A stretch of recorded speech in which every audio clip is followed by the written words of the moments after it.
Hello बच्चों, let's see the question. Statement 1.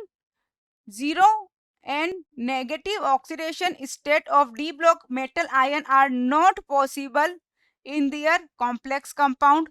Statement 2 है, the low oxidation state of metal ion are found when a complex compound has ligand capable of pi acceptor character in addition to the sigma bonding.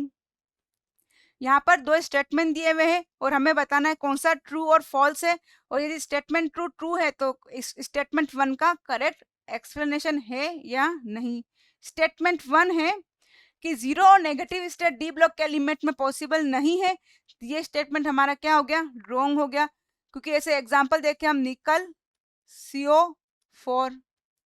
तो इस example के अंदर यहाँ पर निकल पे क्या चार्ज होगा, क्योंकि कार्बोनाइल ग्रुप क्या होता है, न्यूट्रल होता है. CO इज न्यूट्रल लिगेंड है और कॉम्प्लेक्स पर कोई भी चार्ज नहीं है, इसलिए निकल की ऑक्सीडेशन स्टेट होगी यहाँ पर, ऑक्सीडेशन स्टेट निकल की होगी 0. तो ये स्टेटमेंट हमारा रॉन्ग हो गया. स्टेटमेंट 2 देखते हैं. स्टेटमेंट 2 की बात करें, एक मेटल है, यहाँ पर पाई एक्सेप्टर करेक्टर जिसे बात करें, सिनर्जिक बॉन्ड जिसे बोलते हैं सिनर्जिक बॉन्ड. तो यहाँ पर क्या होता है, ये क्या करता है, सिग्मा बॉन्ड को बना रहा है. और लेकिन इसके वैकेंट ऑर्बिटल में मेटल क्या करता है, अपने पाई एक्सेप्टर की तरह इसको मेटल क्या करता है, इलेक्ट्रॉन को अपने डोनेट करता है सिनर्जिक बॉन्डिंग के थ्रू. ये होती है सिनर्जिक बॉन्डिंग.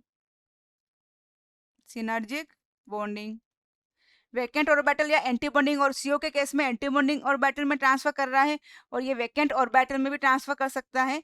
तो मेटल क्या कर रहा है, अपने इलेक्ट्रॉन को क्या कर रहा है, ट्रांसफर कर रहा है इसके वैकेंट ऑर्बिटल में थ्रू सिनर्जिक बॉन्डिंग.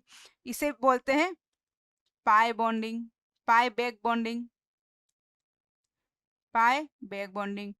तो मेटल के ऊपर चार्ज जितना ज्यादा पॉजिटिव, जितना कम पॉजिटिव होगा, वो क्या करेगा, उतना ही इजीली क्या करेगा, अपने इलेक्ट्रॉन को दे पाएगा लिगेंड को. तो इसलिए मेटल जो है वो क्या होना चाहिए, या तो लेस पॉजिटिव या फिर न्यूट्रल होना चाहिए, ताकि वो क्या करे, इजीली इलेक्ट्रॉन को दे पाए, इजीली डोनेट्स इट्स इलेक्ट्रॉन. तो ये स्टेटमेंट क्या है, हमारा करेक्ट है. Statement 1 is false but statement 2 is true. तो हमारा करेक्ट आंसर होगा option D. Statement 1 is false but statement 2 is true. I hope you will understood.